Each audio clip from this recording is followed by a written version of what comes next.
Hello बच्चों, मैं Saxena sir प्रयास रिवीजन टेस्ट सीरीज के अंतर्गत आप लोगों के लिए आज एलपीपी का दूसरा लेक्चर लेके आया हूं। पहले लेक्चर में हमने आप लोगों से एलपीपी के इंट्रोडक्शन, उसके इंपॉर्टेंट टर्म्स के बारे में बात कर ली थी। आज मैं आप लोगों को एलपीपी के क्वेश्चंस को सॉल्व करना सिखाऊंगा। जैसा कि आप लोग जानते ही होंगे कि एलपीपी के क्वेश्चंस ग्राफ के मेथड से सॉल्व किए जाते हैं, इसलिए हम लोगों को सबसे पहले ग्राफ बनाना बहुत अच्छी तरीके से आना चाहिए कि ग्राफ की प्लॉटिंग कैसे की जाती है।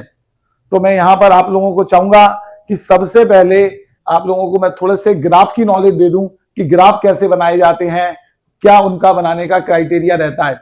अगर आपको ग्राफ अच्छे से बनाना आ गए तो आप एलपीपी का क्वेश्चन तो चुटकियों में सॉल्व कर लोगे।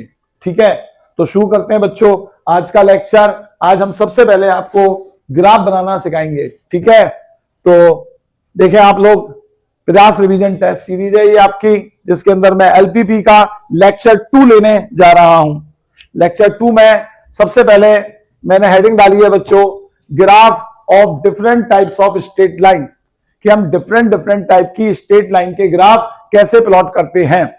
तो सबसे पहले तो बच्चों अगर स्ट्रेट लाइन के टाइप्स की बात करूं तो सबसे पहली स्ट्रेट लाइन हमारी बच्चों कुछ ऐसे आती है, जैसे ऐसी लिखी हुई लाइन्स आएंगी x = 3, x = 5 and x = something, कुछ भी हो सकता है जैसे -3।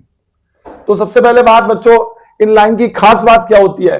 जैसे कहीं पर अगर लाइन x = 3 लाइन लिखी है तो इसका मतलब यह है a line parallel to y axis. ये लाइन बच्चों y एक्सिस के पैरेलल होगी। कोई भी लाइन अगर इस टाइप की है x = कांस्टेंट के फॉर्मेट की, तो बेटा वो हमेशा y एक्सिस के पैरेलल होगी। x = 5, it is also parallel to y axis. x = -3, it is also parallel to y axis. अब बात आती है कि सर ये तो चलो ठीक है, हमने समझ में आ गया कि x = समथिंग होता है तो वो line parallel to y axis होती है। तो यहाँ पे ये 3, 5, -3 क्या बता रहे हैं। तो बच्चों यहाँ पर जो ये नंबर लिखा होता है 3, 5, -3, ये ओरिजिन से लाइन तक के डिस्टेंस को रिप्रेजेंट करते हैं। क्या रिप्रेजेंट करते हैं बच्चों? ओरिजिन से लाइन तक के डिस्टेंस को रिप्रेजेंट करते हैं। जैसे x = 3 एक लाइन होगी जो y एक्सिस के पैरेलल होगी और ओरिजिन से 3 यूनिट के डिस्टेंस पे होगी। x = 5 ओरिजिन से 5 यूनिट के डिस्टेंस पे होगी और x = -3 भी ओरिजिन से 3 यूनिट के लेफ्ट हैंड साइड पे होगी। अगर ये टर्म नेगेटिव है तो लाइन लेफ्ट पर होती है, पॉजिटिव है तो ये राइट पर होती है। ठीक है, तो सबसे पहले मैंने ये बात बताई, ये तो आपकी समझ में आई गई होगी। अब बात करते हैं हम लाइन के प्लॉटिंग की। जैसे मान लो सबसे पहले मुझे x = 3 लाइन बनानी है, तो जैसा कि हम लोग जानते हैं, मैंने बताया x = 3 लाइन किसके पैरेलल होती है? सर y एक्सिस के पैरेलल होती है और ओरिजिन से 3 यूनिट के डिस्टेंस पे होती है। तो ये लाइन बच्चों कुछ इस टाइप से आपकी बनेगी, देख सकते हैं आप ये। तो ये जो लाइन इस समय आप लोग डायग्राम में देख रहे हैं, इसे कहेंगे हम x = 3। अब जैसे हमें मान लो x = 5 लाइन बनानी है, तो बेटा 5 लाइन बनाने के लिए हम यहां 5 पे आ जाएंगे और यहां से एक लाइन इस टाइप से ड्रॉ करेंगे। ये जो लाइन आप लोग देख रहे हैं ये हो जाएगी हमारी x = 5। और अगर मैं बात करूं x = -3 की, तो बेटा -3 जो लाइन होगी वो -3 यहां से जाएगी और y एक्सिस के पैरेलल होगी। तो ये वाली जो लाइन आप देख रहे हैं, दिस इज x = -3। बोलो कितना बच्चों को बात समझ में आई इस टाइप की लाइंस बनाने की। तो देख सकते हैं मैंने तीनों लाइनें प्लॉट कर दी हैं। एलपीपी के क्वेश्चंस के ड्यूरिंग इनकी जरूरत पड़ेगी। तो जैसे कभी भी क्वेश्चन में तुम्हें x = 5, x = 3 या x = -3 जैसी लाइनें बनानी हो तो y एक्सिस के पैरेलल बनाना, ओरिजिन से उतने ही डिस्टेंस पे बनाना जितना है।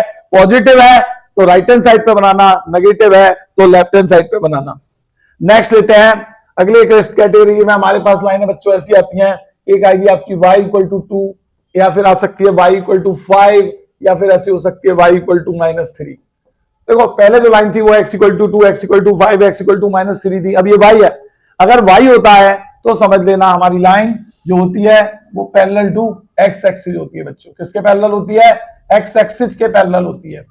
और 2, 5, -3 आप समझ ही रहे होंगे, ओरिजिन से लाइन तक का डिस्टेंस होता है। ठीक है, अब अगर इस टाइप की लाइनें आपको ग्राफ पर प्लॉट करनी है, अगर आपको इस टाइप की लाइन है, जैसे मेरे को y = 2 लाइन प्लॉट करनी है, तो ये हो गई बच्चों y = 2 लाइन। मेरे को y equal to 5 line plot करनी है बच्चों, तो ये मेरी y इक्वल टू 5 लाइन हो गई। देखो बच्चों, अगर मुझको y equal to -3 line plot करनी है बच्चों, तो ये मेरी हो गई y इक्वल टू -3 लाइन। देख सकते हैं आप लोग, ये इस टाइप से आपकी लाइन होती है। ये लाइन है y इक्वल टू 2, ये वाली लाइन है बच्चों y इक्वल टू 5, और ये वाली लाइन है y इक्वल टू -3। आशा करता हूं समझ में आ गई होंगी। तो एक तो बच्चों आपको इस टाइप की लाइंस ग्राफ में बनाने को मिलेंगी। कभी भी लीनियर प्रोग्रामिंग क्वेश्चन में ऐसी लाइनें आती हैं तो बेटा इसी टाइप से बनाना। नेक्स्ट कैटेगरी में जो लाइन आती है बच्चों, वो कुछ आपको इस टाइप की मिलेगी, x - 2y इक्वल टू 2। ये पूरी लाइन होती है, इसमें x का भी टर्म है, y का टर्म भी है, कांस्टेंट टर्म है। इस टाइप की लाइंस को बनाने के लिए हम लोग क्या करते हैं, सभी बच्चे ध्यान दें। इस टाइप की लाइन बनाने के लिए बच्चों हमको 2 पॉइंट्स की आवश्यकता होती है। सबसे पहला काम क्या करना, इस टाइप की लाइन बनाने के लिए सबसे पहले यहां पर एक x लिखना, यहां पर लिखना y, ठीक है। x और y अपनी तरफ से लिख देना। अब x की वैल्यू कोई भी एक रखते हैं और y निकाल लेते हैं। हम ज्यादातर x की वैल्यू 0 रखा करेंगे, 0 से कैलकुलेशन आसान होती है। जैसे ही बच्चों मैंने इसमें x की जगह 0 रखा, तो देखो y की वैल्यू क्या आ गई, -1। एक बार y की जगह बच्चों 0 रख देना, तो जैसे ही y की जगह 0 रखा तो x की वैल्यू क्या आ गई, 2। तो यहां पर ये लाइन 0, -1 पे कट करेगी और 2, 0 पे कट करेगी। तो ये दोनों पॉइंट आप लोग यहां पर प्लॉट कर लेना। पहला पॉइंट आया 0, -1 यानी कि यहां पे आ गया। दूसरा पॉइंट आया 2, 0 जो कि यहां पे आ गया। अब आप इन दोनों पॉइंट को मिलाती हुई लाइन ड्रॉ कर देना, ठीक है। इन दोनों पॉइंट को मिलाती हुई लाइन ड्रॉ कर देना। तो ये आपकी लाइन कौन सी लाइन बन गई बच्चों, x - 2y इक्वल टू 2, ठीक है। तो अगर इस टाइप की लाइंस आ रही हैं तो आप लोग बच्चों इस टाइप से बनाओगे। आशा करता हूं समझ में आ गया होगा बच्चों। हम एक और स्ट्रेट लाइन आपको लोगों को समझा रहे हैं ग्राफ बनाने के लिए। यह है बच्चों 3x + 2y इक्वल टू 12। अगर आपको इस लाइन का ग्राफ बनाना है तो कैसे बनाओगे, जैसा कि अभी मैंने पिछले एग्जाम्पल में बताया था, बिल्कुल सेम ही प्रोसीजिंग आप लोगों को रखनी है। सबसे पहले आप लोगों को अपनी कॉपी पे यहाँ पे x लिखना है, यहाँ पर y लिखना है। x की वैल्यू 0 रखोगे, जैसे ही देखो यहाँ पे x की जगह 0 रखा, y की वैल्यू 6 आ गई। y 0 रखोगे तो x की वैल्यू 4 आ गई। तो यहाँ पर आप देख सकते हो फिर से हमें 2 पॉइंट मिल चुके हैं, एक 0,6 और एक मिल चुका है 4,0। तो 0,6 तो बच्चों यहाँ पे आ जाएगा कहीं, और अगर 4,0 की बात करें तो यहाँ पे आ जाएगा। तो अब हम बच्चों इन दोनों पॉइंट को ज्वाइन करती हुई एक लाइन प्लॉट कर लेंगे। देखो यहां से मैंने इसको मिलाती हुई ये लाइन प्लॉट कर दी, यही हमारी लाइन हो गई, ठीक है। तो इस टाइप से आप किसी भी स्ट्रेट लाइन को ग्राफ पर प्लॉट कर सकते हो। लेकिन अब एक बात बताऊं मैं, ये तो मैंने तुमको स्ट्रेट लाइन बनाना सिखा दिया। जैसे एक और देखें आप लोग, ये लाइन दी है 2x - y इक्वल टू 0। इस लाइन को अगर आप लोग बड़े ध्यान से देखें तो यहां पर कांस्टेंट टर्म नहीं आया है। अगर मैं तुमसे कहूं यहां पर हम x की जगह और y रखें, तो जैसे मैंने ये x ले लिया, ये y ले लिया, x 0 तो बच्चों y भी 0 आ जाएगा। अब देखो अगर मैं y 0 रखूंगा तो फिर दोबारा x 0 आ जाएगा। तो ऐसी स्थिति में आप y की कोई दूसरी वैल्यू रख सकते हो। जैसे कि मैंने x की जगह रखा 3, तो y की जगह आ जाएगा 6, ठीक है। तो y की जगह आ जाएगा 6। तो एक पॉइंट आपका 3,6 हो गया, एक आपका 0,0 हो गया। देखो 0,0 पॉइंट तो ये रहा और 3,6 पॉइंट ये रहा। तो अब हम जो अपनी लाइन बनाएंगे बच्चों, वो इस पॉइंट से पास होती हुई बना देंगे। एक बात आप लोग आज के बाद ये नोट कर लो, बड़ी इंपॉर्टेंट बात है। अगर किसी भी इक्वेशन में कांस्टेंट टर्म नहीं आ रहा है, एक्स और वाई के टर्म में कांस्टेंट टर्म नहीं आ रहा है, तो वो लाइन हमेशा ओरिजिन से पास होती है। किससे पास होती है, ओरिजिन से पास होती है। ये एक स्पेशल टाइप की लाइन होती है। इसमें आपका मेरा वाला तरीका एक बार x0 y0 काम नहीं करेगा। इसमें आपको एक बार x0 y0 आ जाएगा, एक बार x या y की कुछ डिफरेंट वैल्यू रखकर एक और पॉइंट निकालना पड़ेगा। अब अपने लेक्चर को मैं आगे बढ़ाता हूं। जैसा कि मैंने यहां तक तुमको डिफरेंट स्ट्रेट लाइन को ग्राफ पर प्लॉट करना सिखा दिया, लेकिन जब हम लीनियर प्रोग्रामिंग के क्वेश्चंस करते हैं तो वहां पर इक्वेशंस के ग्राफ नहीं बनाने पड़ते, बल्कि इनइक्वालिटी के ग्राफ बनाने पड़ते हैं। तो इनइक्वालिटी में थोड़ा सा चेंज आ जाता है। चलो अब डिस्कस करते हैं कि इनइक्वालिटी के ग्राफ कैसे बनाए जाते हैं। जैसे कि फॉर एग्जांपल आपको एक इनइक्वालिटी गिवन है x is greater than equal to 3। अब हमें इस इनइक्वलिटी को ग्राफिकली रिप्रेजेंट करना है, तो सबसे पहला काम क्या करा करो, इस इनइक्वलिटी को उठाकर कन्वर्ट कर दिया करो इक्वेशन में। तो बेटा ये x इक्वल टू 3 इक्वेशन हो गई। और मैंने अभी आपको इसका ग्राफ बनाना सिखाया था, x इक्वल टू 3 लाइन क्या होगी, पैरेलल टू y एक्सिस और 3 यूनिट के डिस्टेंस पे होगी। तो ये मैंने बच्चों x इक्वल टू 3 लाइन यहां पर प्लॉट कर दी, देख सकते हैं आप लोग, this is the line x equal to 3, ये लाइन आपकी प्लॉट हो गई।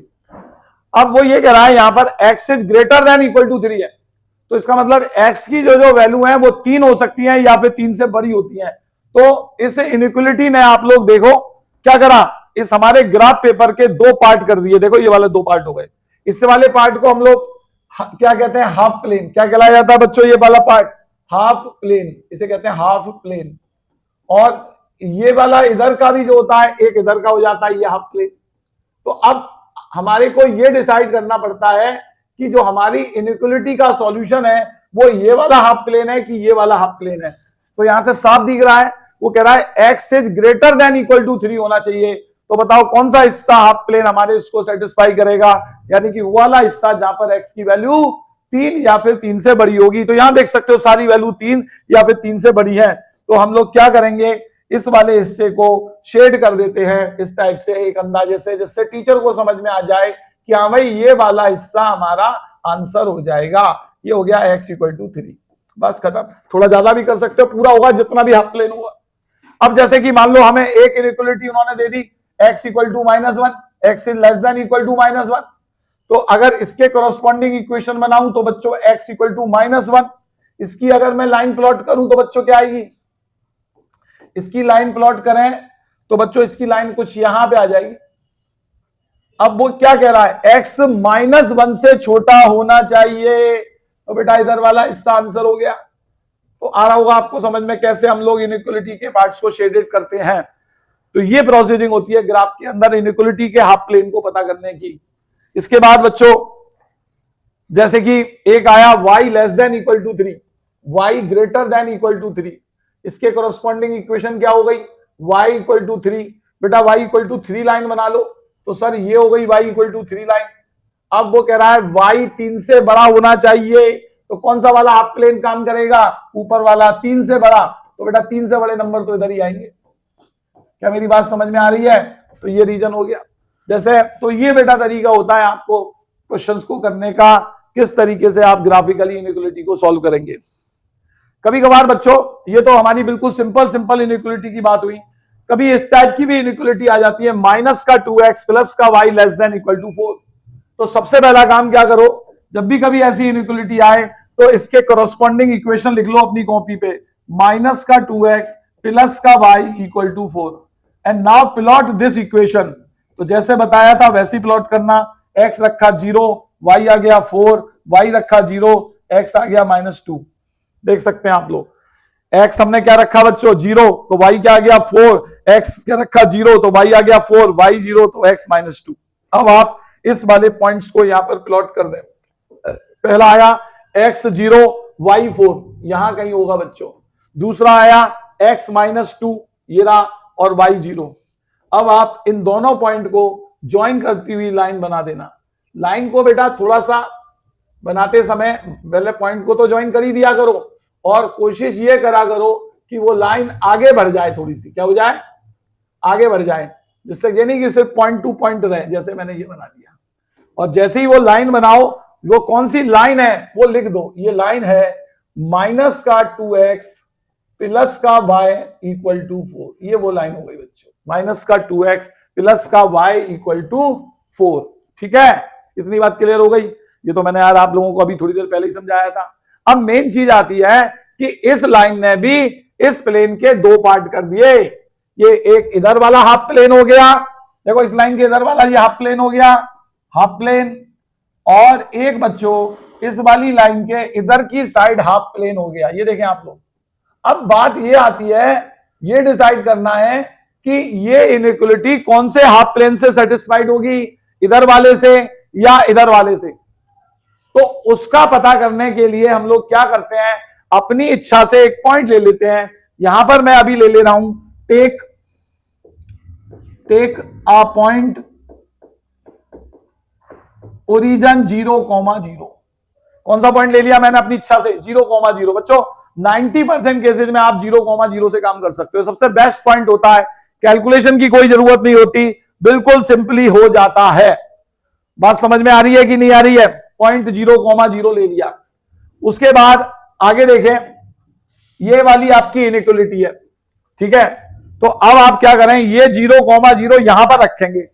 सब जने का ध्यान स्क्रीन पर होगा, देखो इधर देखो, यहां पर बेटा मैंने x की जगह 0 रखा, पूरा 0। यहां पे y की जगह 0 रखा, 0। लेफ्ट हैंड साइड पूरी 0 हो गई। 0 छोटा है 4 से, सही बात की गलत बात? सही बात। तो यहां पे क्या लिखना, point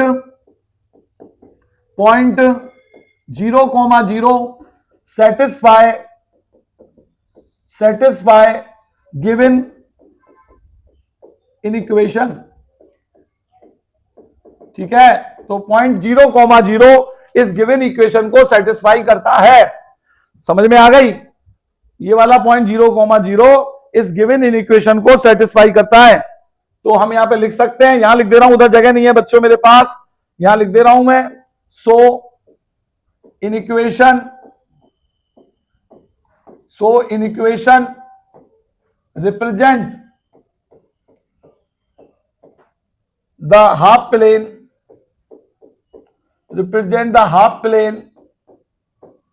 which contain origin 0,0।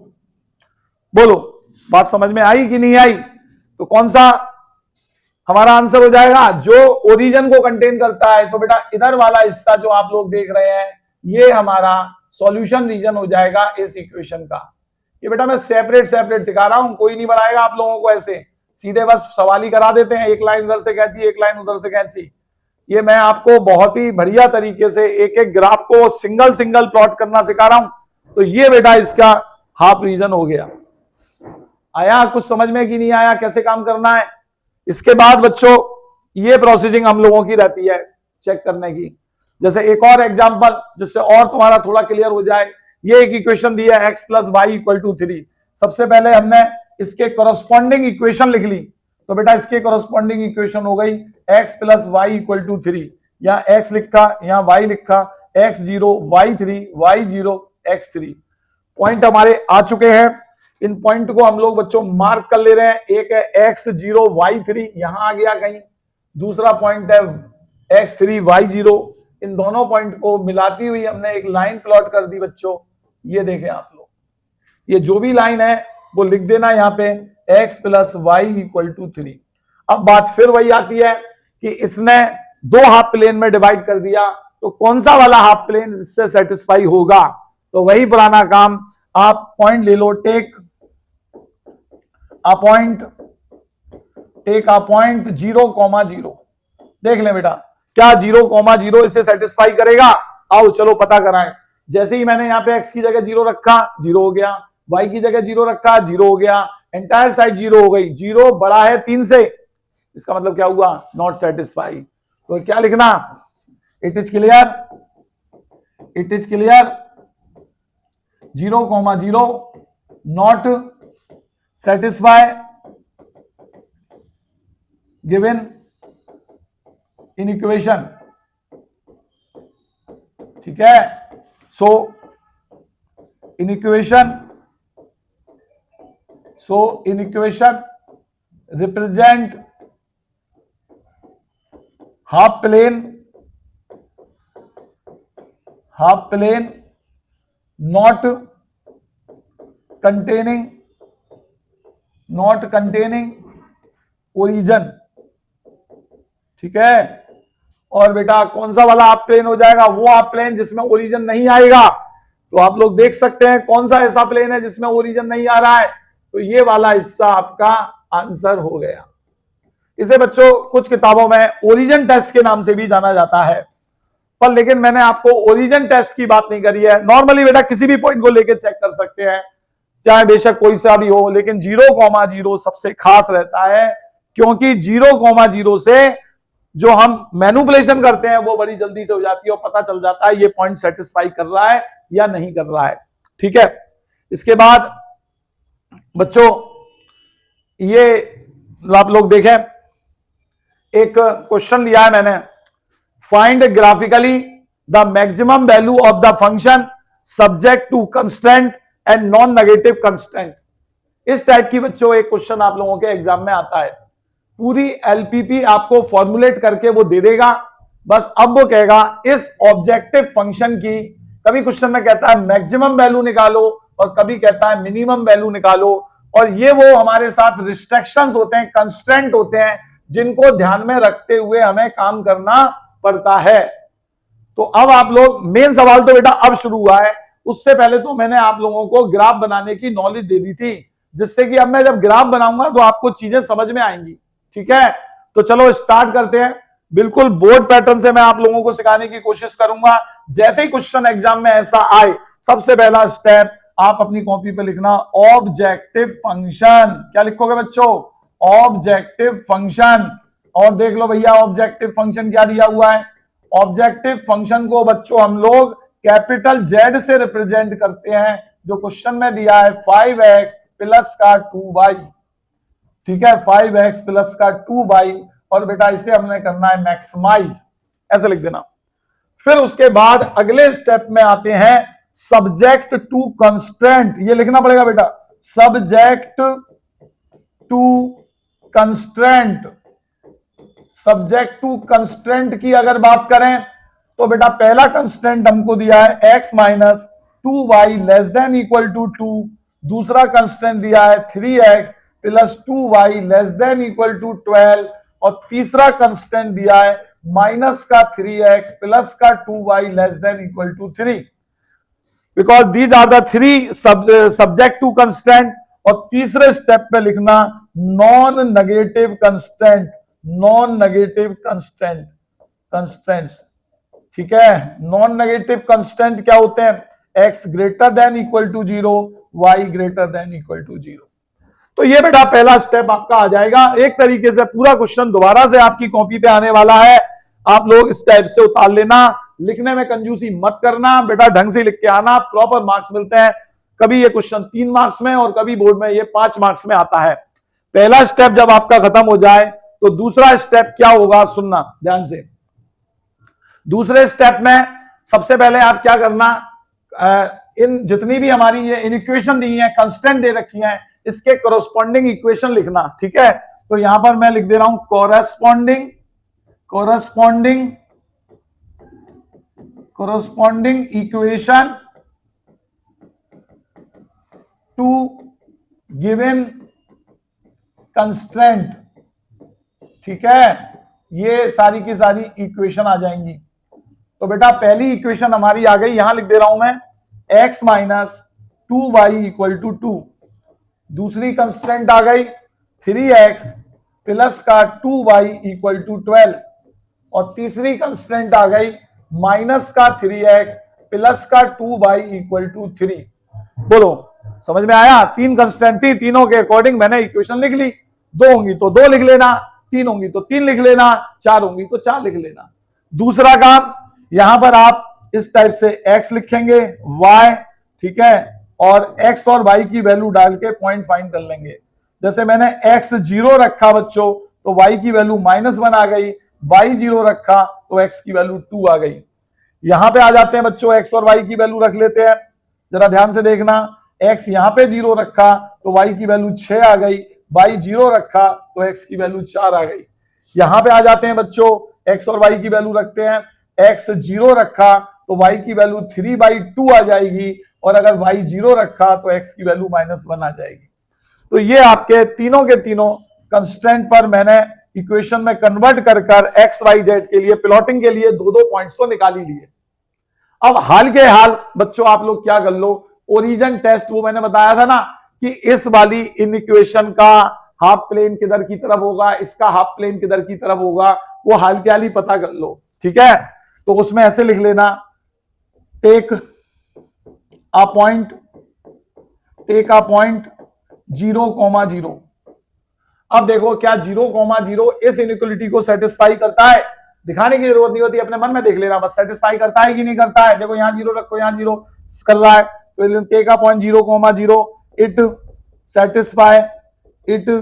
Satisfy in equation x minus 2y less than equal to 2. So x minus 2y less than equal to 2 represent half plane containing origin containing 0,0. क्या बात समझ में आ गई? बिल्कुल सेम यहां पे आ जाओ जैसे मैंने यहां पे किया था। ये सारा का सारा काम यहां पर भी हम लोग कर ले रहे हैं बच्चों। ये पूरी की पूरी चीज आपकी यहां पे भी आ जाएगी ऐसे ही। इस बार भी हमने एक पॉइंट ले लिया, ठीक है, और पॉइंट लेने के बाद ये वाली इन इक्वेशन पे आ गए 3x plus 2y equal to 12 पे। तो बताओ ये take a point this it satisfy 3x plus 2y less than equal to 12, ठीक है। सो यहां पर मैं लिख सकता हूं कि so 3x plus 2y less than equal to 12 represent the half plane containing origin, ठीक है। और बेटा सेम हियर, अब समझ गए होगे, बिल्कुल ऐसे ही काम इधर कर लेना। ये भी सेटिस्फाई कर रही है तो इसका भी रीजन कहां पे होगा? ओरिजिन की तरफ ही होगा। तो ऐसे करके पहला काम कर लेना है हमको ये। और नॉन नेगेटिव रिस्ट्रिक्शंस की बात करूं तो नॉन नेगेटिव में बच्चों एक तो आपका हो जाएगा x equal to 0 and y equal to 0, ठीक है। अब x इक्वल टू 0 का मतलब जानते हो? x इक्वल टू 0 का मतलब होता है y एक्सिस और y इक्वल टू 0 का मतलब होता है x एक्सिस, जो कि हम ग्राफ में प्लॉट कर लेंगे। अब उसके बाद आप लोगों का काम स्टार्ट होगा ग्राफ पेपर पर। ये देख सकते हैं आप लोग, ग्राफ पेपर मैंने प्रेजेंट कर दिया है। सबसे पहला ग्राफ में हमारा काम क्या रहेगा बच्चों बताओ? सबसे पहले हम x एक्सिस और y एक्सिस की प्लॉटिंग करेंगे। तो देख सकते हैं आप लोग, ये मैंने एक लाइन ड्रॉ करी, ये लाइन हमारे को दिखा रही है y एक्सिस। फिर उसके बाद मैंने ये एक लाइन प्लॉट करी, ये लाइन हमको दिखा रही है बच्चों x एक्सिस। देख सकते हैं आप लोग, दिस इज x एक्सिस और this is y axis. Clear? यहां पर आपके नंबर्स आ जाते हैं।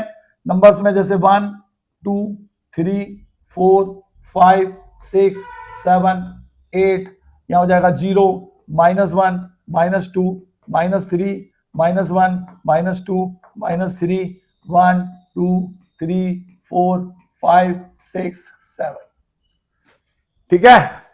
अब मैं क्या करूंगा, एक एक कर कर वो सारी लाइनें प्लॉट करूंगा। तो अगर आप लोग बड़े ध्यान से देखेंगे तो सबसे पहला मेरा सिस्टम ये बन के आया था x0 y -1 और 2 0। एक बार मैं देख लेता हूं बच्चों, यही आया था कि कुछ और आया था? बिल्कुल सही, 0 -1 2 0।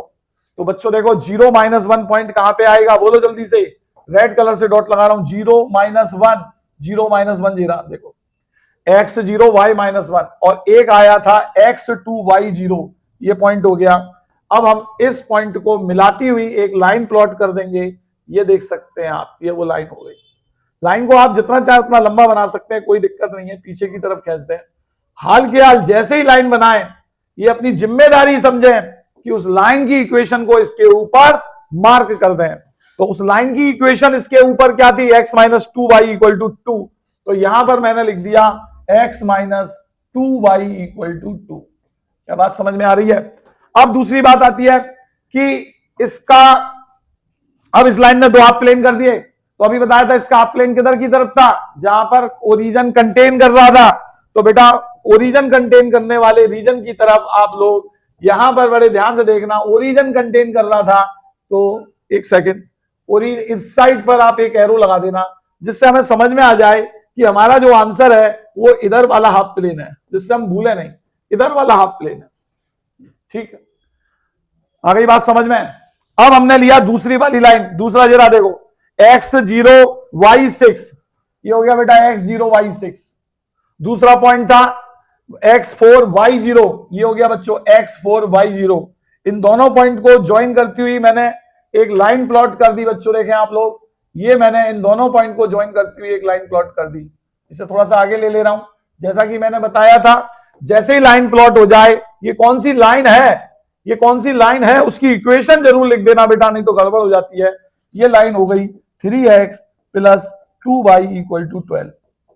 This is the line 3x plus 2y equal to 12। एक बार फिर से देख लेते हैं कौन सी लाइन थी बच्चों, 3x plus 2y equal to 12। तो अब मेरे को ये बताओ, इसने भी दो हाफ प्लेन कर दिए, इसका रीजन कौन सा वाला था? तो पता चला सर इससे भी ओरिजिन साइड था, तो इसका मतलब ये रीजन इसका जो आएगा वो इस साइड आएगा। ये आ गया देखो बच्चों, और इधर एक और लगा देता हूं, चलो ये हो गया, इस साइड का रीजन होगा। अब हमारे पास आती है तीसरी वाली लाइन, ये वाली लाइन देखें, इसे प्लॉट करते हैं x0 y3/2, x0 y3/2 approx यहां आएगा बच्चों, x0 y3/2। और नेक्स्ट है x -1 y0, तो x -1 y0 यहां आ जाएगा। अगर अब मैं इसको प्लॉट करती हुई लाइन ड्रॉ करूं तो ये कुछ इस टाइप से जाएगी, देख सकते हैं आप। आ रहा है कुछ कुछ समझ में? अब ये कौन सी लाइन है, अब ये कौन सी लाइन है, ये तो एक बार देखना ही पड़ेगा। -3x plus 2y equal to 3, -3x plus 2y equal to 3। तो यहां पर मैंने लिख दिया -3x plus 2y equal to 3। अब इसके रीजन की बात करें, ये किधर की तरफ जा रहा है, कौन सा हाफ प्लेन ले रहा है? तो साफ बताया गया था भैया ये भी ओरिजिन साइड जा रहा है, तो ये इधर की साइड की तरफ जाएगा। तो ये बच्चों अब आपका फुलफिल ग्राफ बनकर तैयार है। आप लोग देख सकते हैं किस टाइप से बनाया है, और तीनों कंस्ट्रेंट को सेटिस्फाई करने वाला रीजन ढूंढ लो। आप देखो, इसने कहा मैं इधर वाले रीजन से सेटिस्फाई होंगी, इसने कहा मैं इधर वाले रीजन से सेटिस्फाई होंगी, तो दोनों का कॉमन रीजन कौन सा हो गया? ये वाला। ये बोली मैं तो इधर से सेटिस्फाई होंगी, तो ये वाला हिस्सा आपका हो गया। और ये बात तो आपको मालूम ही है पहले ही कि ये जो एक्स एक्सिस है इसे हम लोग कहते हैं y इक्वल टू 0, और ये हमारा है x इक्वल टू 0। और क्वेश्चन वाले ने साफ साफ कह रखा था y भी ग्रेटर देन 0 है और x भी ग्रेटर देन 0 है, यानी कि हम इस वाले रीजन में तो कुछ ढूंढेंगे ही नहीं, सारा का सारा सवाल हमारे फर्स्ट क्वाड्रेंट में लाई करेगा। तो इस प्रकार से अगर देखा जाए तो अब हम यहां पर ढूंढते हैं फिजिबल रीजन। क्या देखते हैं बच्चों? Feasible region. कौन सा ऐसा रीजन है जो सभी कंस्ट्रेंट को सेटिस्फाई करता है? तुम्हें याद होगा थ्योरी में मैंने बताया था, ऐसा रीजन जो सभी कंस्ट्रेंट से सेटिस्फाई होता है उसे हम फिजिबल रीजन कहते हैं। तो बच्चों इस हिसाब से ये आपका फिजिबल रीजन हो गया, जो मैंने आपके सामने शेड करके दिखाया है। देखो कैसा चमक रहा है, बिल्कुल मजेदार। ये हो गया फिजिबल रीजन। और तुम्हें याद है मैंने बताया था एक होता है फिजिबल सॉल्यूशन। फिजिबल सॉल्यूशन क्या बताया था बच्चों? इस रीजन में जितने भी पॉइंट होंगे, हजारों लाखों करोड़ों, इसकी बाउंड्री पर जितने पॉइंट होंगे सबके सब इस कंस्ट्रेंट्स को सेटिस्फाई करेंगे, यानी कि all are the solution of the given linear programming problem, but we have to find the maximum value of the objective function. तो मैंने बताया था कि किसी भी लीनियर प्रोग्रामिंग प्रॉब्लम का ऑप्टिमल सॉल्यूशन उसके कॉर्नर पॉइंट पे लाई करता है, हमेशा, कभी अंदर नहीं जाएगा, कॉर्नर पॉइंट पे लाई करता है। तो इसके लिए फिर हमको बच्चों एक मेहनत करनी पड़ेगी। इसके जितने भी कॉर्नर पॉइंट्स हैं उनको आप लोग मार्क कर लेना। जैसे आप लोग देख सकते हैं ये मैंने कॉर्नर पॉइंट मार्क कर लिए। अब इनको नेमिंग कर देते हैं। इस वाले पॉइंट को नाम दे दे रहे हैं O, इस वाले पॉइंट को नाम दे दे रहे हैं A, इस वाले पॉइंट को नाम दे दे रहे हैं B, इस वाले पॉइंट को नाम दे दे रहे हैं C, इस वाले पॉइंट को नाम दे दे रहे हैं D। ठीक है, इस वाले पॉइंट को नाम दे दे रहे हैं D। अब आप क्या करोगे? इन पांचों पॉइंट के कोऑर्डिनेट निकालोगे। अब कोऑर्डिनेट निकालने में बच्चों क्या होता है, कुछ कोऑर्डिनेट तो आप लोग ग्राफ पर रीड करके ही निकाल सकते हो। ग्राफ पर रीड कर लो, कोऑर्डिनेट निकल कर आ जाएंगे। जैसे कि बात करें मैं O की 0,0, वेरी गुड। मैंने कहा बेटा A के बताओ, सर 3/2,0, बहुत अच्छी बात। फिर मैंने कहा बच्चों D के बताओ, सर 2,0, उससे भी अच्छी बात कुछ नहीं हो सकती। अब बात आता है बच्चों C की। अब बेटा C पॉइंट आप देख रहे हो ग्राफ के एग्जैक्ट कहीं नहीं आ रहा, तो अगर मैंने अंदाजे से लिखा तो गलत भी हो सकता है। तो मैं C पॉइंट के कोऑर्डिनेट मैथमेटिकल मैनिपुलेशन से निकालूंगा। डायग्राम में अगर आप लोग देखोगे तो C कौन कौन सी लाइन का इंटरसेक्शन पॉइंट है? 3x plus 2y equal to 12 और x minus 2y equal to 2। इसी दिन के लिए मैंने लाइन के नाम लिखवा दिए थे। अगर मान लो तुमने लाइन के नाम नहीं लिखे तो फिर तुम्हें पूरे पेज पलटने पड़ेंगे, सोचना पड़ेगा कौन सी लाइन कौन सी थी, कौन सी लाइन कौन सी थी, बहुत टाइम वेस्ट होता है। इसलिए हमेशा लाइन के नाम हमेशा पहले से रख देना। तो सबसे पहले मैं C पॉइंट के कोऑर्डिनेट निकालने जा रहा हूं बच्चों, और C पॉइंट किस किस का इंटरसेक्शन पॉइंट है? 3x plus 2y equal to, तो देखो जरा मैं निकाल दे रहा हूं। पहली इक्वेशन मैंने लिखी 3x plus 2y equal to 12 और x minus 2y equal to 2। तो बेटा ये 2y से 2y कट गया, 3x और x 4x हो गया, 12 और 2 14 हो गया। तो यहां से देखा जाए तो x की वैल्यू 7/2 आ गई। ठीक है, x मेरा निकल के आ गया 7/2। क्या निकल आया बच्चों? x 7/2। ठीक है, अब मैं y निकाल ले रहा हूं। x की वैल्यू जैसे ही मैं 7/2 इसमें रखूंगा तो y की वैल्यू आ जाएगी 3/4। y की वैल्यू बच्चों क्या आ जाएगी? 3/4। तो इस हिसाब से C पॉइंट के कोऑर्डिनेट क्या आ गए बच्चों? 7/2, 3/4। ठीक, ये बेटा इस पॉइंट के आपके कोऑर्डिनेट निकल के आ गए। अब बात करते हैं हम इस वाले पॉइंट की। तो बच्चों इस वाले पॉइंट के कोऑर्डिनेट आपके आ जाएंगे 3/2, 15/4। ये बेटा मैंने पास लिखा हुआ था, मैंने वहां से देख के लिख दिया, बहुत टाइम वेस्ट होगा, ये तो तुम लोग सॉल्व कर ही सकते हो दोनों इक्वेशन को। और इस पॉइंट के कोऑर्डिनेट आप लोग इस टाइप से निकाल देना। ठीक है, तो इस टाइप से बच्चों अब पांचों के पांचों कॉर्नर पॉइंट्स निकल कर आ गए हैं। अगला स्टेप हमारा क्या होता है, जरा ध्यान से सुने। अगले स्टेप में हम लोग बच्चों ये एक टेबल तैयार करते हैं। यहां पर लिखते हैं कॉर्नर पॉइंट और यहां लिखते हैं वैल्यू ऑफ ऑब्जेक्टिव फंक्शन। तो कॉर्नर पॉइंट्स की बात आए तो सबसे पहला कॉर्नर पॉइंट मेरा क्या था बच्चों? ओरिजिन O, जिसके कोऑर्डिनेट थे 0,0। दूसरा पॉइंट था मेरा A, जिसके कोऑर्डिनेट थे बच्चों 3/2, 0। उसके बाद था मेरा पॉइंट B, जिसके कोऑर्डिनेट थे 3/2, 15/4। उसके बाद था मेरा पॉइंट C, जिसके कोऑर्डिनेट थे 7/2, 3/4। और उसके बाद आखिरी पॉइंट था D, जिसके कोऑर्डिनेट थे 2,0। आई बात समझ में? अब क्या करते हैं बच्चों, हर एक पॉइंट पर ऑब्जेक्टिव फंक्शन की वैल्यू निकालते हैं। तो आप लोग देख सकते हैं z की वैल्यू यहां पे तो 0 ही आने वाली है, क्योंकि x 0 y 0 तो 0 हो गया। लेकिन अगर मैं इस वाले पॉइंट पर z के वैल्यू बात करूं तो बेटा आप इसमें x की जगह 3/2 रख देना, तो यहां पर आपकी वैल्यू 15/2 आ जाएगी, y 0 है। अब मैं बात करूं बच्चों d पे, तो जैसे ही मैंने यहाँ पे x की जगह 2 रखा, y की जगह रखा, तो z की वैल्यू 10 आ जाएगी। अब बच्चों ये दो पॉइंट रह गए, एक बार इस पे निकाल दे रहे हैं। तो देखो 5 × x की जगह 3/2 और फिर बेटा क्या है प्लस का 2 × y की जगह 15/4। 2 से 4 दो बार काट देना, 15/2 प्लस 15/2, यानी कि आपका z बराबर आ जाएगा 15। एक बार मैं 7/2 पे निकाल रहा हूं तो बच्चों 5 तो मेरा लिखा ही है, x की जगह मैंने क्या लिख दिया 7/2 प्लस उसके बाद 2 मेरा लिखा है, इसकी जगह मैंने लिख दिया 3/4। 2 से 4 दो बार काटना, 35/2 प्लस का 3/2, 38/2, यानी कि z बराबर 19 आ जाएगा। तो यहां पर आप लोग देख सकते हैं मैंने सारे कॉर्नर पॉइंट पर z की वैल्यू निकाल दी है। अब आप लोग बड़े गौर से देखकर मुझे ये बताएं कि कौन सी वैल्यू सबसे ज्यादा आ रही है। तो हमने क्या देखा, 19 वैल्यू सबसे ज्यादा आ रही है। तो हमारा फाइनल आंसर ये जाएगा बच्चों कि जो भी ऑब्जेक्टिव फंक्शन दिया हुआ है ये अपनी मैक्सिमम वैल्यू अटेन करेगा 19, और किस पॉइंट पे करेगा 7/2, 3/4 पर। समझ में आया? ये आंसर लिख देना। क्या लास्ट में आंसर लिखोगे? देखो मैं बता दे रहा हूं, ऐसे लिखना, maximum value of function is 19 and attain at the point C 7/2, 3/4। आशा करता हूं समझ में आया होगा बच्चों। थोड़ा सा लेंथी लेक्चर था, पर क्या करूं, मेरा मन नहीं मानता। मैं चाहता हूं कि यार सिखाऊं तो ढंग से सिखाऊं, ऐसे उल्टा सीधा जल्दबाजी में सिखाने का मेरा तो मन करता नहीं है। तो मैंने आपको बिल्कुल स्टार्टिंग से सिखाया बेटा, पहले ग्राफ बनाना एक एक सिखाए, हाफ प्लेन क्या होता है ये सब चीज सिखाई, तब जाकर मैंने ये LPP का क्वेश्चन आप लोगों को कराया है।